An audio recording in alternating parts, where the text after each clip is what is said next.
Katanya Prabowo punya ratusan ribu hektar lahan sawit di Sumatera. Tolong kawan-kawan dari Gekira dan Gerindra, tolong sebarkan kebenaran. Tidak benar, Pak Prabowo tidak punya 1 hektar pun lahan sawit dimanapun di Indonesia. Saya tahu Pak Prabowo memiliki lahan yang sangat luas di Kalimantan Timur. Mohon maaf.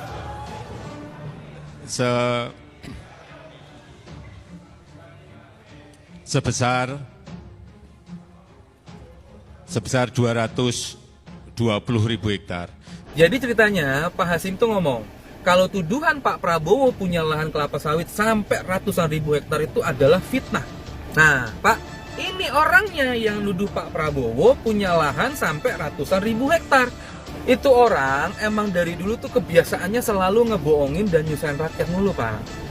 Ya, oke. Jadi gimana, Pak? Mau ikut gerakan rakyat buat mengadili itu orang nggak? Ya siapa tahu kalau Bapak yang minta, itu aparat mau langsung bergerak. Gini, kalau presiden memang benar nggak punya sawit, lalu kenapa kebijakannya selalu ramah terhadap sawit? Untuk bertanggung jawab atas kerusakan hutan dan bencana, presiden tidak perlu memiliki kebun sawit. Cukup dengan menandatangani, membiarkan, dan melindungi pemainnya. Mau kebun sawitnya atas nama anak, holding, family, nomine, mitra, bla bla bla. Selama negara menggelar karpet merah untuk pelaku tambang dan sawit, itu sudah termasuk dosa kekuasaan. Jangan cengeng, dikit-dikit curhat. Ini fitnah, menutupi fitnah sesuai dengan apa dikatakan Mulut Kodok tahun 2019 bahwa Okegas memiliki kok lahan sawit 120.000 hektar di Aceh. Diakui pula sama dia, sama Okegas. Dia bilang, iya sih, itu milik saya, tapi kan hak guna bangunan aku cuma pinjem, nanti dibalik ke negara. Apalagi sekarang jadi presiden Okegas. Jadi jangan kita menutupi fitnah dengan fitnah, dosa dengan dosa. Siapa yang fitnah sekarang? Sebelumnya, Wakil Ketua Dewan Pembina Partai Gerindra, Hasim Jojo Hadikusumo menegaskan, Presiden Prabowo Subianto tidak memiliki lahan kelapa sawit di Aceh, Sumatera Utara, dan Sumatera Barat. Hasim menyebut, aktor yang menyebar fitnah Prabowo memiliki lahan sawit adalah koruptor yang merusak lingkungan. Ia menyebut ada koruptor yang memiliki 3,7 juta hektar lahan sawit ilegal yang tersebar di kawasan hutan lindung hingga taman nasional. Hasim juga menduga ada 200 perusahaan yang mempunyai konsesi ilegal di kawasan itu. Hasim menduga hoaks itu disebar karena pemerintah saat ini berani dan tegas menegakkan hukum terkait kelestarian lingkungan dan alam Indonesia. Hasim juga menilai hoaks diproduksi oleh influencer bayaran demi menjatuhkan Presiden Prabowo dengan tuduhan kepemilikan lahan kelapa sawit di daerah terdampak bencana alam. Hasim juga mengatakan pemerintah akan menyerap aspirasi masyarakat terkait perlindungan kawasan hutan. Salah satunya menutup secara penuh kegiatan operasional PT Toba Pelestari di Sumatera Utara. Jadi ceritanya Pak Hasim tuh ngomong, kalau tuduhan Pak Prabowo punya lahan kelapa sawit sampai ratusan ribu hektar itu adalah fitnah. Ini dia. Katanya Prabowo punya ratusan ribu hektar lahan sawit di Sumatera. Tolong kawan-kawan dari Gekira dan Gerindra, tolong sebarkan kebenaran. Tidak benar, Pak Prabowo tidak punya 1 hektar pun lahan sawit dimanapun di Indonesia. Tidak punya. Nah, Pak, ini orangnya yang nuduh Pak Prabowo punya lahan sampai ratusan ribu hektar. Saya tahu Pak Prabowo memiliki lahan yang sangat luas di Kalimantan Timur sebesar 220.000 hektar. Juga di Aceh Tengah 120.000 hektar. Itu orang emang dari dulu tuh kebiasaannya selalu ngebohongin dan nyusahin rakyat mulu, Pak.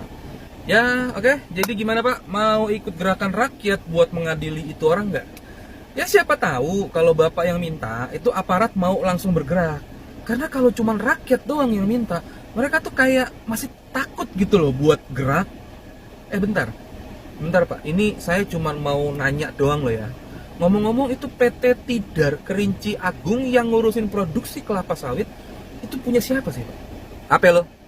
Perhatikan ya. Fitnah. Katanya Prabowo punya ratusan ribu hektar lahan sawit di Sumatera. Tidak benar. Pak Prabowo tidak punya 1 hektar pun lahan sawit dimanapun di Indonesia. Tidak punya.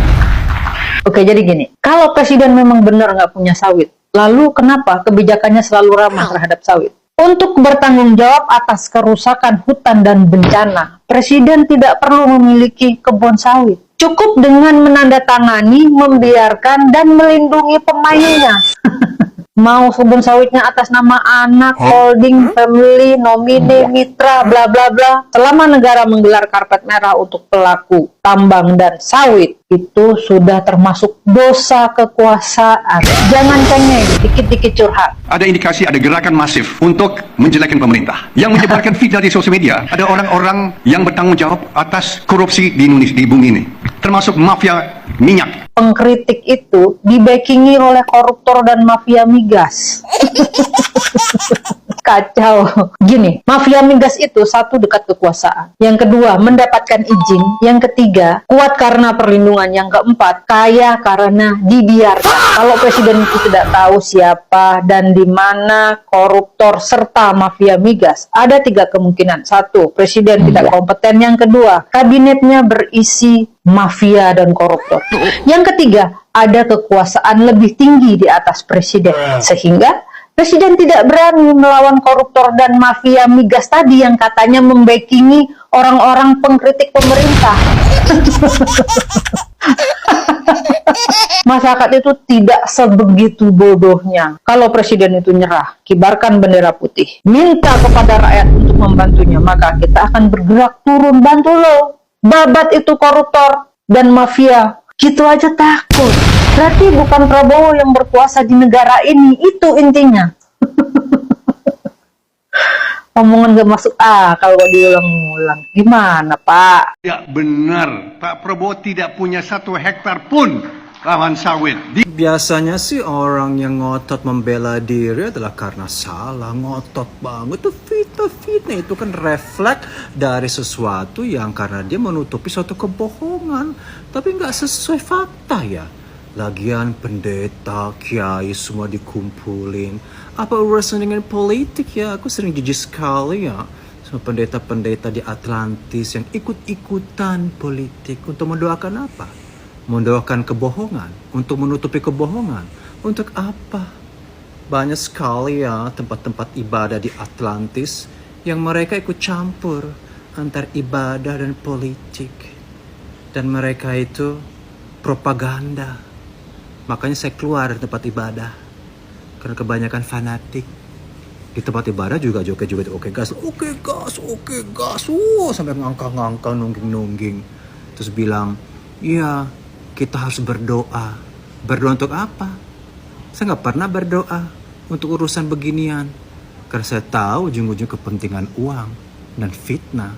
Ini fitnah menutupi fitnah sesuai dengan apa dikatakan Mulut Kodok tahun 2019 bahwa Oke Gas memiliki kok lahan sawit 120.000 hektar di Aceh. Diakui pula sama dia, sama Oke Gas.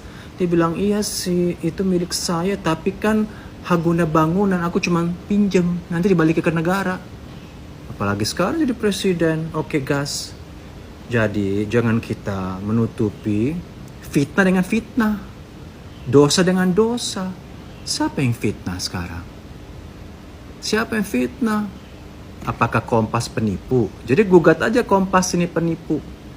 Sama kayak si Lisa, AI di UGM yang nipu. AI aja nipu, Kompas nipu, media nipu. Jadi siapa yang benar? Sudahlah, Eporus, mendingan kita urusin aja Israel ya. Kita berdoa untuk Israel, Eporus. Gak mungkin dong Eporus berdoa untuk Palestina, pasti untuk Israel. Tapi kok nyasar di situ ya? Saya tahu sih setiap partai memiliki dukun-dukun pribadi sih. Dukun-dukun. Banyak kali pendeta-pendeta teman saya jadi dukun partai. Cair. Teman saya cair loh, amplopnya tebal sekali ketika berdoa dan khotbah untuk partai. Itulah biasanya gitu ya, kalau kita sudah tidak bisa membela diri dengan fakta, kita panggil dukun rohaniawan supaya mereka itu membela kita. Soalnya rakyat sudah nggak membela.